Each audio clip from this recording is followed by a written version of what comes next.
Right, here we go. Cue racks have all been polished now and repaired. This one here we had to do a bit of a repair there. Hopefully you can't see it. And also put in a piece of moulding on the end. It had lost all its original cues. Sorry, all its original cue clips. So I've had to go into our spares department and take out some lovely old brass sprung cue clips to put on. And we've also filled in the cue butt holes with green base. Careful how you say that. And then this one here is the other mahogany one. This one's got original ivory clips as well, but it's quite nice timber.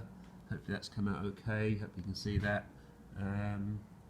And the oak one as well. It was a bit scruffy, but now it's hopefully the colour's more uniformed. That works out a bit better. Then there was the scruffy freestanding thing, which we've now polished, and hopefully that looks a bit better than it did before. And we've just rebased the cue butt hole clips as well.